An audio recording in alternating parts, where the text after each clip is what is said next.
Hello everybody and welcome to Storm Reads, and today it's time for another recent reads. And sorry if you can hear my ceiling fan making noise, but it's kind of hot in here. And it makes a horrible racket. So I have several books to talk to you about, and so I'm just going to jump right into that and get it done. So I read Freddie McFright and the Freddie McFright's Chilling Nights. That's it. By, let's see, Avery Spooks. I don't know why I can remember that. This was an e-arc that I had. It was only like 75 pages. It was really short. And so, Freddie, he is training to try to get into like Spirit, which is an acronym for something that I can't remember, but basically it is someplace that he can go and scare people, because he is a ghost, and his grandfather is in that and everything, and so part of him doesn't really want to, and another part of him wants to because his grandfather would be happy. And there's some things going on, though. People are just not getting scared like they used to be, and so there's been rumors that maybe spirit might not even be a thing, and he might not have to worry about it. But then he writes them a letter, he asking if he could be accepted, into it, and he didn't think much about it. But then one day this scary ghost comes knocking and tells him that he's gonna have his chance. There is a new family in town, and they are really hard to scare, and his job is to scare them, because if he can scare them, then he will be accepted into like the spirit. And so he pulls out all the stops, tries everything, and nothing ever goes right. And he has to get like a certain amount of chills or whatever on the chill meter to be successful. And how it ended was just kind of cute. How he got like the chills or whatever it was. But sorry, I kicked that. But yeah, it was cute. I give it like 3.5 stars. It was a fun middle grade book. And continuing with the middle grade, I read The Secret Path and The Howling Ghost by Christopher Pike. These were two books that I read for Old School April. One of the prompts was to read a book by Christopher Pike. And so this is book 1 and book 2 in Spooksville. I listened to these two, and the narrator is Adam Werner, and they were super quick, like 2 hours or less to listen to and everything, and I thought they were just okay. They weren't really anything, wowing. Kind of in the same vein as, I guess, like Goosebumps maybe, but actually having the same people in it. So like, instead of like Goosebumps where it's like different kids in all the books, this has the running like 3 kids in it, where they meet up with like maybe somebody else or something else is going on in the town. But the town is called Springville, but everybody calls it Spookville, especially the kids, because of all the strange things that happens in it. In the first one, in The Secret Path, we meet one of the new guys that come, who ends up being one of the 3, and I cannot remember their names, but he is like, all of a sudden he gets kind of wrapped up and thrown into all this spooky stuff. And then in The Howling Ghost, it's the main 3 meet this other girl. I want to say her name was Cindy, but I can't remember. But something happened to her brother. He was like kidnapped by a ghost or something, and they've got to try to figure out what exactly happened and try to get her brother back. And they were okay. I give them both like 3 stars. It's fine. And then I read Gone Missing by Linda Castillo. This is the 4th book in the Kate Burkholder series. I was trying to get in another one for Amish in April, and so I was glad to be able to fit 2 of these from this series in this month. And this one is about, I've done already forgot, oh yeah, it's about people, the Amish going on their like Rumspringa and things like that and everything, and things not going quite according to plan. There's been a lot of missing girls, and there was even like way back several years ago there had been a missing boy, but it never really got any, like, nobody really thought much about it, I guess, and everything. But all these missing girls, they're, you know, thinking something else.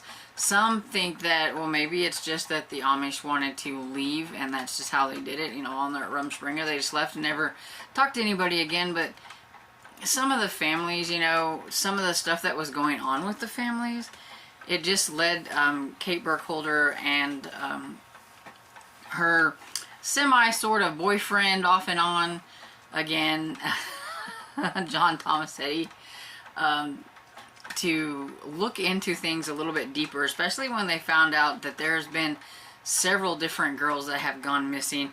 And one of the things is, within the Amish community, they don't always tell the police when something like this happens, because they either think they can figure it out on their own, or that they just ran off and that's how it is and stuff. But this one had a little bit more of a kind of nasty little lean to it and everything about what was happening to the missing girls and everything. And then Kate Burkholder's, I think it's her sister's kid, or her brother-in-law. I don't. It's one. It's related to her anyway. Ends up being one of the girls that goes missing, so she has a little bit more of a stake in trying to figure out what's happening. So yeah, I like this one. I give it 4 stars. The next one I have is Daughters Unto Death by Amy Lukowitz, and this one was a book that I read for the horror group that I'm in with my friend Barb. And they're always teasing me because I never like the books that they pick. And I think a lot of it has to do with a lot of the people in that group don't read a lot of horror books. And so they just love everything, where I don't. And if you hear a noise, that's my brother coming back with our lawnmower. Anyway, this one, it was only 5 hours on audio, and I hurried myself through it because it was so boring. And my friend predicted that I wasn't going to like it because she didn't really care for it that much and thought it was kind of boring. I do think that she liked it a tad bit more than I did, but I gave it 2 stars. But yeah, maybe I don't like gothic horror because that's what everybody was saying, that it was gothic horror. And to me, nothing happened in the book until like the last like 20% of the book, and then by the time I got there, I just really didn't care. So that's kind of how it goes. It was historical, kind of, and about a family that moves, and they're in like the prairie, and the one girl is like, she had gotten herself pregnant, and the guy doesn't want to own up to it, and so she's trying to hide it from her parents, and she thinks, well, if they're gonna move, it's a new start and all that stuff, but she's afraid to tell her parents. And then some things happen while they're gone, where they're at, and some things. But yeah, most of it was just them moving and all that stuff, and just being there in the prairie part, and it was boring to me. So that's that. And then another one I have is A Killer Carol by Laura Bradford. This is the 7th and the last book in the Amish Mystery Series. And I'm really glad that I finished it, but at the same time it's a little bittersweet because I really like that series and would have liked it to have continued on longer than just the 7 books. But it ended okay. I thought I was going to have to smack the main character in this one, Claire, just a little bit, because she was kind of getting on my nerves and everything. I mean, I could kind of see where she was coming from, but at the same time it was like, just talk to Jacob and just get it out of the way. But I thought she was making a bigger deal out of things, and it does have kind of a commentary on, you know, when you think a certain thing and you hear a certain thing, you automatically can think the worst of things, but if you have it in a different context, it makes a little bit more sense or whatever. Because that was one of the things, the murder, her friends are in trouble because they were the last ones to see this elderly couple that were murdered, and they had received a note, though neither one of them had knew that they even got the note. But Claire had received this note and read it about, and it was Mary talking to Ruth and them about what had happened with them losing the bid and all that stuff, and why Mary and Daniel had to do the best that they could get to get this bid, and the things that you would do for, you know, this and that or whatever. But the way it was written, it sounded really bad, and that it was something that would make maybe Ruth or Samuel do something bad. But if whenever you read it after you learn some things, then it made a little bit more sense, and it was in a different context and everything. So I guess maybe, that's kind of what this book was about a little bit. But yeah, overall, I enjoyed it. I give it 5 stars because I really did like it. I just really kind of wanted to smack, her around a few times. But I loved the way it ended, so that made up for it. Then the next one I have is A Discovery of Witches by Deborah Harkness. And this is a reread. Like, I've talked about it plenty of times, that I've read this multiple times. I think this is like my 4th time rereading it. And if you hear something in the background that sounds like something's tearing, it's my dog tearing up some things. He's playing. She's playing. But yeah, she's got something that she can tear apart. And she just decided to pick right now to do it. But anyway, I read this with a few people. I don't know exactly how many people were reading with me. I do know that Hummingbird was reading it with me on Discord, and she was leaving these really fun, like, summaries. It was a reread for her, I believe, too. There were a few people that would leave me comments on some of my my videos telling me that, they were reading it and things. But I don't know exactly how many people, but I just know that they wanted to read it, and so I was asking people if they wanted to read it with me. And I'm glad I reread it. This time I read it after I've watched the TV series, and so it was really interesting to see, like, how much stuff is in this book that doesn't make it to the TV. And, like, it had so much more, like, I think that they could have took out of this book and put in the TV series if they would have made it more than just, like, 8 episodes. Because the first season is only, like, 8 episodes. And it's like, how can you put 579 pages into, like, just 8 episodes? But, yeah. So, I'm thinking about doing, like, maybe a video where I talk about the book and the TV series. I don't know. But I'm thinking about doing that. Let me know, though, if I do that video, if you would like it to be non-spoilery or spoilery, because I think it would be easier to talk about the book and the TV series if it was more of a spoilery. I'd have to worry about, spoiling it for somebody. But yeah, I'm thinking about doing that. I think it would be kind of fun and different. But yeah, this is about Matthew and Diana, and I've talked about them like forever, so I don't really feel like I need to talk about it too much, and I'll probably end up doing a video on it anyway.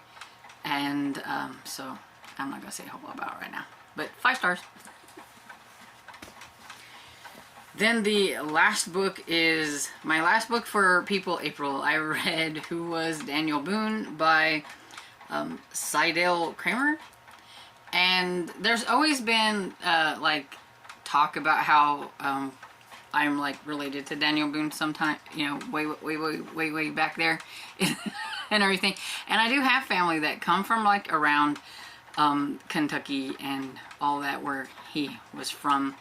Not necessarily was he from there, but that's like where he moved. He's actually, the Boone family started out in Pennsylvania, and Daniel, growing up, he just would rather be outside than inside, and by the time he was a teenager, he was pretty much the person that was bringing in a lot of the money for his family. He could hunt, he could do all this stuff. He was always just outside. He just learned how to do all that stuff really well at a young age. And he was bringing in skins of animals and selling them and making money so that his family could survive and all that stuff. And it just, he just continued up until you know, he was very old, actually. I think that's one of the things that surprised me, is I didn't know that he ended up living till he was in his 80s. Cause I mean, you think about like frontier people, you just don't think of them, you know, living that long, I guess. And so yeah, and he got into some pretty big scrapes and stuff. So it's really kind of surprising that he lived as long as he did. But yeah, he kind of blazed the trail for like frontier pioneers and things like that. He wasn't a perfect man by any means. His family owned slaves and things like that. But, you know, he was pretty much the quintessential frontiersman and everything. And I tell you what, if kids these days, or teenagers or anything like that, think they have a hard time in the world today, they should go back and, you know, try to survive his time. Because, I mean, the things that they had to do, that they had to survive through, nobody would survive today if they had to do any of that stuff. But I really enjoyed it. I give it 4 stars. I like it. It's little, nice and condensed. You get, you know, some good information without having to spend a whole lot of time. I'm not a big nonfiction person, and I think I'll probably continue with reading some of these that I get them from the library, because it's been really kind of interesting just to get that little snippet of somebody from the past that, you know, I've always heard about, but I didn't really know that much about. So I like it. So that's all the books, and I thought I would do this tiny little book haul because I did get a couple of books in the mail, and I was so excited. I may have like squeaked a little bit whenever I seen these books. I got a hardcover copy of A Sea of Terror by Stuart Gibbs. It's the I think the 3rd book in the Once Upon a Tim series. I have an arc that I was going to read probably in May. I forgot to mention it on my gigantic TBR, but I was going to, and I forgot. Because I think it would fit with, Elizabeth from Lizzie Faye Loves Books, books that are fun and adventurous and everything. So I can't wait to get into this one. And I believe it comes out in May. So. And then I got the newest Spy School. The Spy School Goes North by Stuart Gibbs. I really, really like this series, and I'm really glad that it's continuing on. You never know whenever you get caught up on a series that you really like, if there's going to be another one or not. And then whenever you hear about it, you get so excited. And this one comes out in October.